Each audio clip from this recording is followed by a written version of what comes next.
We've all seen it happen, right? A brilliant person, someone you'd say is incredibly smart, makes a decision that just makes you scratch your head. It's this paradox that's fascinated people forever, and it turns out modern cognitive science actually has a really compelling explanation for it. I mean, why would a Nobel Prize-winning scientist fall for some bogus medical cure? Or how could some of the smartest financial minds on the planet lead us right into a massive economic crash? And look, these aren't just random flukes. They actually point to a huge misunderstanding of what it even means to be smart. And get this, there's actually a scientific term for it. A psychologist named Keith Stanovich coined it. He calls it dysrationality, and it's specifically about that gap, that failure of high intelligence to actually lead to rational behavior out in the real world.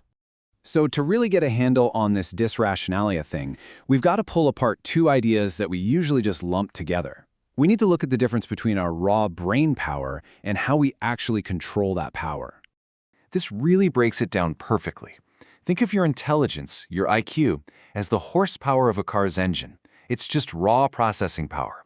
But your rationality, let's call it RQ, well, that's the person in the driver's seat.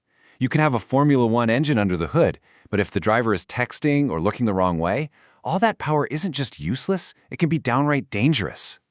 So here's the kicker. Standard intelligence tests are awesome at measuring the engine's horsepower, but they tell us almost nothing about the driver. They don't test your ability to make a good judgment call, to size up a risk, or just make smart decisions that help you get what you want in life. Okay, so let's dig into a modern cognitive model that shows how this all works inside our heads. It basically breaks our thinking down into three different but connected systems. First up, you've got the autonomous mind. This is your mental autopilot. It's fast, it's intuitive, it's where all your gut feelings come from. Then there's the algorithmic mind. That's the engine we were talking about, your raw IQ. It does all the heavy lifting, the slow, logical thinking. And finally, and this is the most important part for us right now, there's the reflective mind. That's the driver. This is the part of you that decides when to say, whoa, hold on a second, autopilot, and fire up that powerful engine to really think a problem through. All right, you want to see this in action, in your own brain? Let's try a classic puzzle that puts your autopilot right up against your engine. Let's see which one answers first. Okay, here it is. A bat and a ball cost $1.10 total. The bat costs exactly $1 more than the ball. So, how much does the ball cost? Just what was that first immediate answer that popped into your head? If you're like most people, your brain probably screamed 10 cents. That's the fast, easy, intuitive answer. But the correct answer is actually 5 cents. Think about it. If the ball is 5 cents and the bat is $1 more, that's $1.05. Add them together and you get the total of $1.10. Now, what's so fascinating about this little puzzle is that your intelligence, your algorithmic mind, is perfectly capable of doing that math. The mistake doesn't come from a lack of horsepower. The mistake happens when the reflective mind, the driver, doesn't step in to challenge that first easy answer from the autopilot. It's a failure of rationality, not a failure of intelligence. And this leads us right to the smoking gun in the case against intelligence being some kind of shield from foolishness, the crazy world of cognitive biases. Let's focus on one of the most powerful ones out there, my-side bias. This is our natural human tendency to just gobble up information that confirms what we already believe, while we get super critical or just totally dismiss anything that challenges our views. But come on, you think that being smarter, right? Having a higher IQ or acing your SATs, that has to make you better at spotting this in yourself. You'd be more objective, less biased. Well, what does the actual data say? And this is where it gets absolutely wild. Study after study has confirmed that for many of our most common cognitive biases, my-side bias, framing effects, sunk cost fallacy, the correlation with general intelligence is pretty much zero. Nothing. Your IQ score offers no defense whatsoever. Let that just sink in for a moment. Zero.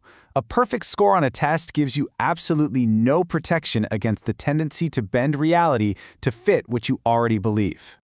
So, if our mental hardware, our IQ, doesn't save us, what possibly can? Well, the solution seems to lie in upgrading our mental software. Researchers call this stuff mindware. You can think of it like the collection of apps and programs you've installed in your brain over your lifetime. It's all the rules, the knowledge, the strategies you've learned for making decisions, everything from understanding probabilities to simple rules like, hey, maybe I should consider the opposite viewpoint. Now, irrationality usually comes from two problems with this mindware. First, you can have mindware gaps. You just never learned the tools for rational thinking, like how to properly evaluate statistics. But much more dangerous is when you have contaminated mindware. This is when your brain is running on beliefs that are actually hostile to rational thought, things like superstitions, conspiracy theories, or just really bad advice. And this, right here, is the absolute heart of the intelligence trap. When someone with this contaminated mindware also has a high horsepower brain, they don't use that intelligence to see the flaws in their bad ideas. Oh no, they use it to build more elaborate, more sophisticated, more bulletproof justifications for those bad ideas.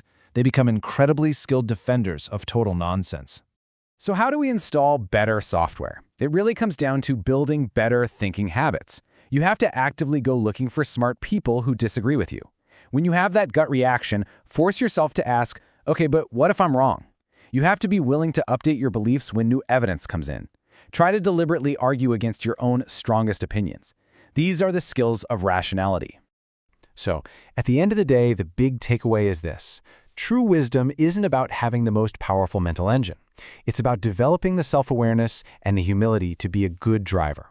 To know when to question your gut, to check your biases, and to steer your own mind with purpose and with critical thought.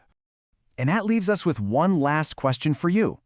For the most part, your IQ, your mental horsepower, it is what it is.